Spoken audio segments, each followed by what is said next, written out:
Hello, guys. I am Victoria. I'm a simple housewife who thought she had the perfect family. However, I never knew that my family was filled with traitors.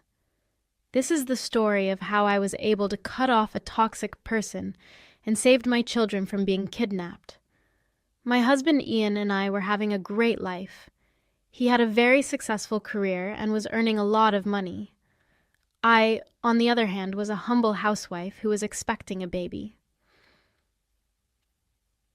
My husband is a very kind and loving man, and took great care of me. His caring nature is what made me fall in love with him. His family was also pretty sweet towards me and welcomed me with open arms. This is why it was so strange to me when his mother Annie suddenly started to hate me. Initially, I could tell that the news of my pregnancy didn't sit well with her. I figured that she might be going through something and was projecting her annoyance at me.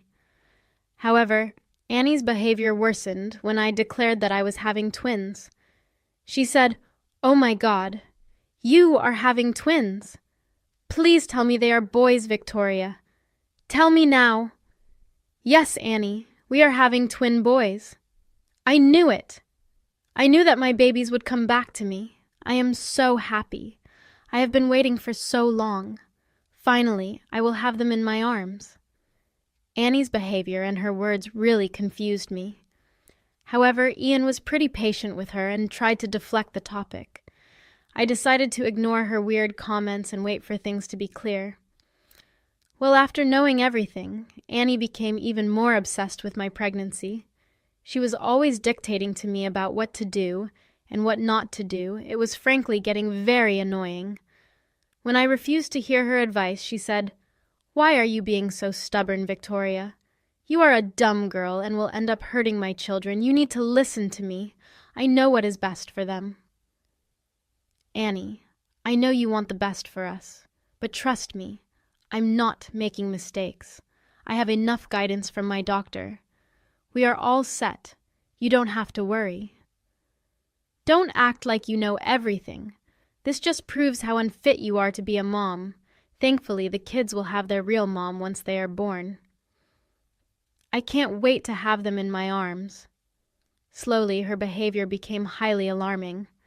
I decided to talk to Ian away from Annie's prying ears, so I asked Ian why Annie kept calling our children hers. He sighed and signaled me to sit down. Ian said, "You don't know about this, but Mom was actually pregnant with twins. It happened after I was born.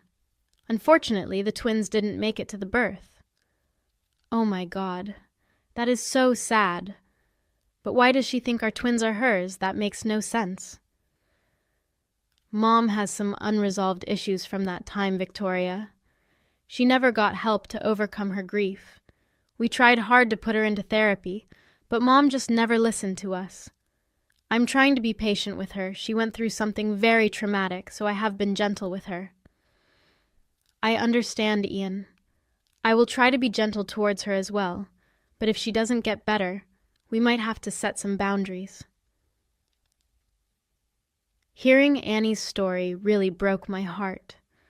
My pregnancy hormones were high, and I felt very emotional, so I decided to let her be at least a part of my pregnancy. However, I soon learned that it wasn't enough for her, me. She wanted my children, and she was adamant that they were meant to be hers. Her behavior got worse, and Ian had to tell her to back off. Thankfully, she listened to us. Things got a little better after that. However, a few days before my delivery, Annie showed up at the house. We were in the midst of a discussion about Ian's transfer to another city for his job. Annie walked in and said, "Ian told me he will be working from LA for a while. You will be all alone in this house. I bet it will be a major inconvenience." Yes, we were actually discussing what we can do. Ian has been contemplating leaving his job. "That is ridiculous. You need his income, Victoria. You don't earn any. Do you want to starve the children?" "Of course not, Mom. Why would you even say that? We are just concerned about her being alone right now." "Well, I have a solution for you. I can move in and help you out, Victoria. That is, if you two accept my help. I have raised Ian. I know everything about motherhood. Since Victoria's mom is far away, I can help her for now. That is actually a good idea. I will be able to concentrate on work knowing all of you are safe. Victoria, what do you say? I think Mom will be of great help. If she wants to take such a big responsibility, then I am fine with it. By then, it had been months since Annie had made her weird comments. In fact, she was actually starting to follow our rules and boundaries, so I saw no harm in having her over. She did have the experience, and it would be a good thing to have her around. At that time, I never knew that I was making a mistake. If I had known, I would have never allowed her in my house. Ian was with me when our sons were born. They were all very healthy and perfect in all ways. We were very proud parents and showed them off to everyone. Annie was also very happy for us. She did insist on being in the delivery room, but we didn't allow that. Everything was going smoothly until Ian left for his new job. Annie moved in a day before Ian was supposed to leave. She was acting very caring towards me and the kids, so I thought everything would be okay. However, she soon changed after Ian left. Annie became obsessed with my children. Every time I held them, she said, "You need to stop hugging my children. They need to be with me as well. Quit holding them for so long. You don't deserve to spend so much time with them." "What are you talking about, Annie? I need to hold my children. I'm actually feeding them right now." "Absolutely not. You need to hand them over right now. I have the baby formula ready for their meal. There is no need for you to feed them." Annie practically snatched them out of my arms. I was still recovering from postpartum medical problems and wasn't strong enough to deal with this. Annie always did this when I was spending time with the kids. She did take good care of them, but rarely allowed me to spend time with them. When I got a little better, I started to push back and set some boundaries. However, nothing worked to keep Annie at bay. I never told Ian what was happening. He was already stressed being away from us. Knowing Annie was with us, he had some peace. If I complained about her or kicked her out, I knew he would leave his job and come back. We simply couldn't afford that right now, so I bought through the insults and abuse that he threw at me. Things got worse as the months passed. However, there was one thing that particularly bothered me. Annie kept meeting up with a strange man at my house. She met him every week for a month. The most confusing part was that they always spoke in French, which I didn't know. Annie was French, so she knew the language. When I asked her about him, she said, "You don't need to butt your head into my business. I can invite whoever I want to this house. You are forgetting that this is my house." "Annie, you just cannot call anyone here on a whim." "Shut up, Victoria. I'm a grown woman. I don't have to listen to you. He's my special friend and will be here any time he pleases." Alarm bells went off in my head immediately. I had a very bad feeling about this man, so I decided to snoop in on their conversation. There was a security camera in the living room, and all I had to do was access the footage. I didn't know French, but my best friend Alice did. I knew that she would get me the answers I wanted. I collected the footage and went over to Alice's house, taking the kids with me as well. I was actually afraid to leave them with Annie. Alice welcomed me to her home and was generally worried about why I showed up randomly. I told her my situation and asked her to hear the recording. She agreed and listened to the entire thing. When she was done, she looked pretty horrified. She looked at me and said, "Victoria, listen to me. You need to go home, pack your bags, and leave with your kids. Do it quickly." "Why, Alice? What's wrong? What were Annie and the man discussing?" "They were going to take your children away from you. Annie planned to take the kids to France and keep them there. Your husband doesn't know about this, and she wants to do it before he comes back from the trip." "Oh my God. Are you serious?" But how would she do that without my consent? That's what the man is for. He was making fake passports for Annie and the kids. I think your mother-in-law is paying him for this job. He's already processed the documents. You need to get out fast. I'll go and collect my things, but I don't want Annie to suspect anything. She's going to pay for thinking she can take my child. Will you help me, Alice? Of course I will. That's what friends are for. You can stay with your kids at my place. I have plenty of room for all of you. It's better than staying at the house right now. I hurried out of her house and went home as sneakily as possible. I collected our important stuff and went back to Alice's place. The kids were with her the whole time. When night fell and Annie saw us missing, she called me and said, "Where the hell are you, Victoria? It's almost 8 at night. How can you be so irresponsible? Where are the kids? They shouldn't be out right now." "Stop shouting at me, Annie. The kids and I are having a sleepover at my friend's house. We won't be home today." "What?" "No! Who said you can take the kids for a sleepover?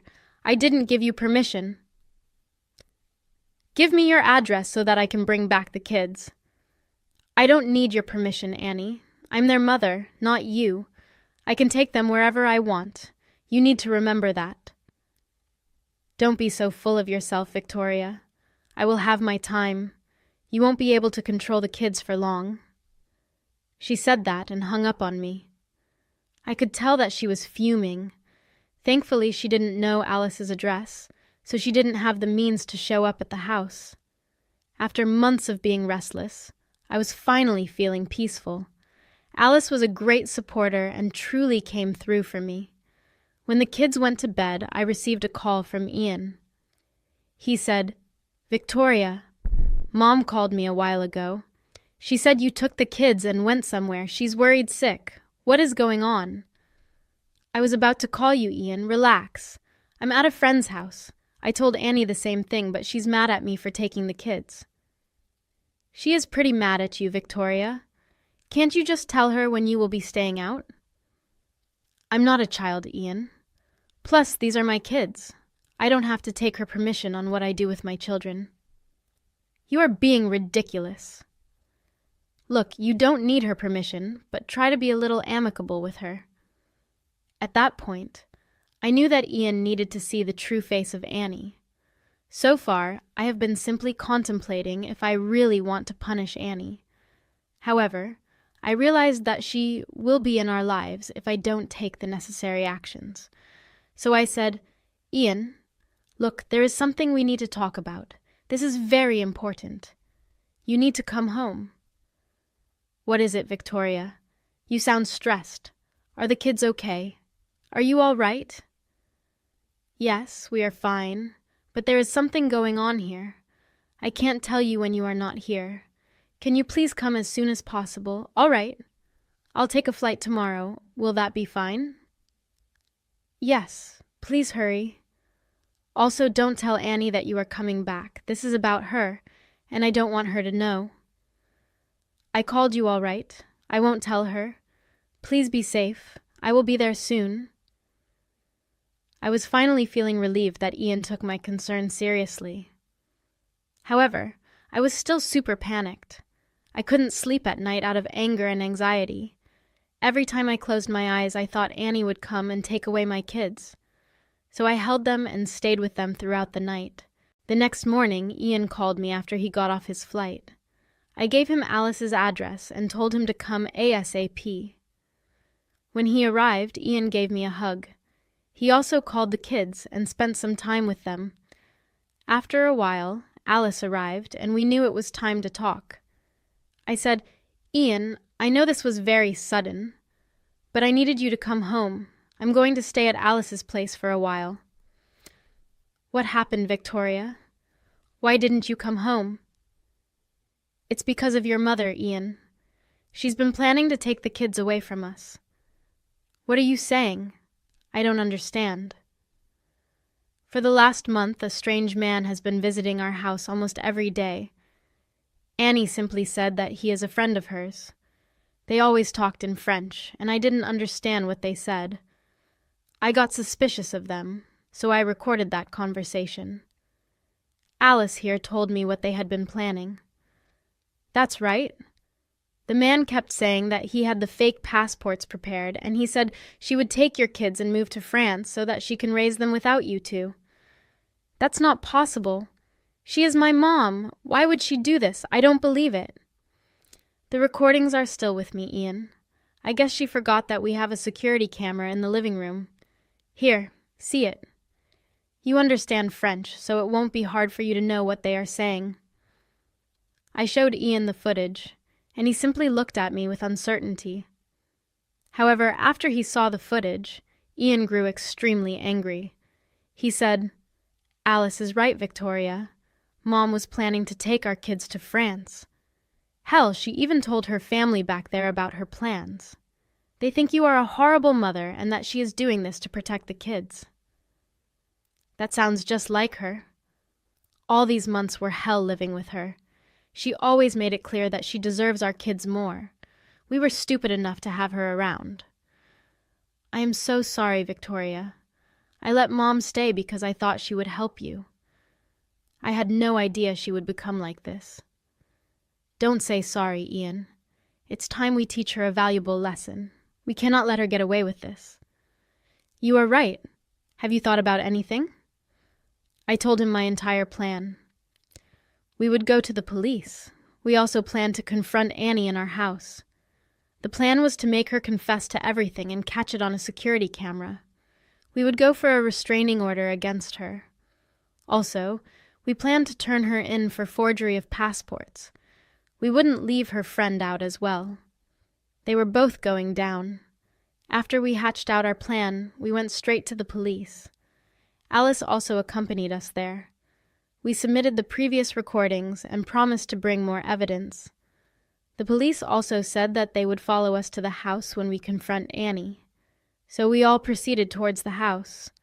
Our kids stayed at my aunt's place close to the police station. We asked the police officers to stay outside while we confronted Annie. We would call them in if required. Ian and I walked into the house and spotted both Annie and the stranger. They looked like deer in headlights. Annie said, "Ian, what are you doing here? Why didn't you tell me you were coming?" "Who is this guy, Mom? What is he doing in my house?" "Oh, he is just a friend. He was just leaving. You know we catch up on our lives from time to time." The guy just waved to us nervously and laughed. We let him go because we knew the police would nab him just out of the house. With the man gone, we turned to Annie. I said, "So, Annie, is there anything you want to tell us?" "Tell you what, Victoria? You need to answer me about where you took my kids. It's been a day since I saw them. The good news is, you will never see them again. We know all about your plans, Annie. You thought you could just get away with it." You have some explaining to do, Mom. Were you really going to take our children away? Why would you even plan something like that?" "I don't know what you are talking about, Ian. Victoria has been lying to you. She just wants to keep me away from my babies." "You are the one who is lying, Annie. We have your conversation with the guy in our CCTV footage. We know what you have been planning. There is no point in lying anymore." "Fine. Yes, I'm going to take my children. They were meant to be mine. Victoria only carried them because I am too old. They are my lost twins. They deserve to be with me. They are our children, Annie. You are absolutely insane and need help. Your game is up, Annie. We are done with you. We won't allow you around our kids again." "Yes, you will never have a relationship with them or us. You need to leave. The police are waiting for you outside. I hope you finally come to your senses and get some help." "No! You can't keep me away from my babies. I won't allow this. I will take them away." At this point, Annie was behaving erratically and was almost aggressive towards us. So Ian went and called the police while I tried to calm her down. She lunged at me and hit me in the face. Of course the cops saw everything. In the aftermath of the incident, we were able to get an emergency protection order against Annie. We also applied for a restraining order and were approved for it. Annie tried her best to convince the judge that her delusions were true. Thankfully, the judge never listened to her. She was banned from seeing the kids and ordered to go through a psychiatric evaluation. Annie didn't like that at all. She had to be put in a psych ward. As for us, we decided to go permanently no contact with Annie. She was never to have a relationship with us or the children. Ian contacted his aunt, who then took over the care of Annie. Ian was adamant that we would never support Annie financially again. He was done with her and wanted to protect his family. Ian and I also decided to relocate near Ian's job. It would allow us to be close and stay away from Annie at all costs. In the end, Annie and the stranger were both put on trial for their criminal activities, and Annie lost the rights to her grandchildren. On the other hand, my family and I are thriving and doing better every day.